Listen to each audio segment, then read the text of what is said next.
नमस्कार, मैं शंकर धाकड़ आप सभी का हमारे YouTube चैनल टॉपर 247 में बहुत बहुत स्वागत करता हूं। कक्षा 9वीं विषय विज्ञान अध्याय 1 हमारे आसपास के पदार्थ, पेज नंबर 9 के प्रश्न उत्तर को हम समझ लेते हैं। पहला प्रश्न है कि निम्नलिखित तापमान को सेल्सियस में बदलें। दो तापमान दे रखे हैं केल्विन में, इनको हमें सेल्सियस में कन्वर्ट करना है। सबसे पहले 300 केल्विन को सेल्सियस में कन्वर्ट करते हैं। तो दोस्तों इसका एक सूत्र होता है सेल्सियस बराबर केल्विन माइनस 273। एक सामान्य बात मैं आपको बता देता हूँ कि 0 डिग्री सेल्सियस बराबर 273 केल्विन होता है। 0 डिग्री सेल्सियस बराबर कितना केल्विन होता है? 273 केल्विन होता है। तो अब 0 डिग्री में अगर 10 बढ़ता है, जैसे 10 डिग्री सेल्सियस हो जाता है, तो इधर भी 273 में भी 10 बढ़ेगा, अर्थात 283 केल्विन हो जाएगा। 0 डिग्री में भी अगर 10 घटता है तो 273 में भी 10 घट जाएगा। तो समान रूप से सबसे पहले क्या ध्यान रखना है, 0 डिग्री सेल्सियस बराबर 273 केल्विन, और फिर दोनों में जितना बढ़ेगा सामने वाले में भी उतना ही बढ़ और घट जाएगा। तो सूत्र की बात करें तो सेल्सियस बराबर केल्विन माइनस 273, ये इसका सूत्र है। इसमें हम मान रख लेते हैं कि केल्विन की जगह, क्योंकि केल्विन का तापमान अपने को 300 दे रखा है, माइनस 273, 300 में से 273 को घटाया 27 डिग्री सेल्सियस आएगा, यानी कि 27 आएगा। यही क्या है, सेल्सियस में इसका तापमान है 300 केल्विन का। अब इसी के बाद में 573 केल्विन को कर लेते हैं। 573 केल्विन सूत्र में मान रखेंगे, इसका सूत्र भी यही है कि सेल्सियस बराबर केल्विन माइनस 273। तो इसमें मान रखते हैं, तो 573 में से जब हम 273 को घटाएंगे तो दोस्तों 300 आएगा, और यही सेल्सियस का इसका आंसर है।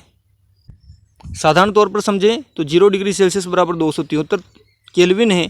तो अब 573 केल्विन को अपने को सेल्सियस में कन्वर्ट करना है, तो 573 में से 273 को अगर हम घटाएंगे तो 300 आएगा। तो यही इसका उत्तर है। इसी प्रकार से पहले वाले में भी कर सकते हैं।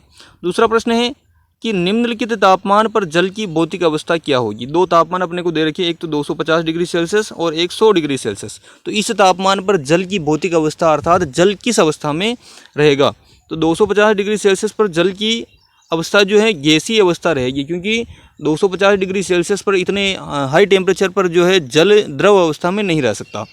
और दूसरा है 100 डिग्री सेल्सियस पर, तो 100 डिग्री सेल्सियस पर यही जल का क्वथनांक होता है। तो इतने में क्या होता है कि जल उबलने लग जाता है, अर्थात गैस रूप में भी वो कन्वर्ट होने लग जाएगा और द्रव रूप में भी वो रहेगा, क्योंकि जल उबल रहा है। तो यहाँ पर 100 डिग्री सेल्सियस पर द्रव एवं गैस दोनों अवस्था होगी। पेज नंबर 9 का तीसरा प्रश्न है कि किसी भी पदार्थ की अवस्था परिवर्तन के दौरान तापमान, उस पदार्थ का तापमान स्थिर क्यों रहता है। जैसे अपने पास में बर्फ़ है, बर्फ़ को हम पानी में कन्वर्ट कर रहे हैं, तो 0 डिग्री सेल्सियस पर 0 डिग्री जो है बर्फ़ का गलनांक होता है, तो 0 डिग्री सेल्सियस पर बर्फ़ पानी में कन्वर्ट होता है। तो जब हम उसको गर्म करेंगे, बर्फ़ को गर्म करेंगे, तो जब तक वो पूरा बर्फ़ पानी में नहीं बदल जाता तब तक उसका तापमान 0 डिग्री ही रहेगा। इसका कारण यह है कि जो हम ऊष्मा देंगे वो उस पदार्थ में अवस्था परिवर्तन में यूज हो जाएगी, और वह ऊष्मा उस पदार्थ में गुप्त ऊष्मा के रूप में निहित हो जाती है, स्टोर हो जाती है, इसलिए पदार्थ का तापमान स्थिर रहता है।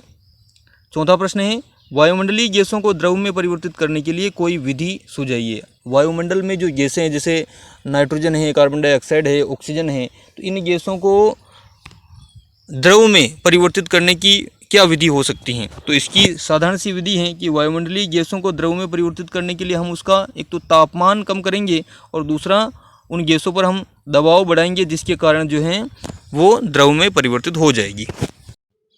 ये वीडियो आपको कैसा लगा कमेंट में ज़रूर बताएं। वीडियो को लाइक करें और चैनल को सब्सक्राइब करें। धन्यवाद।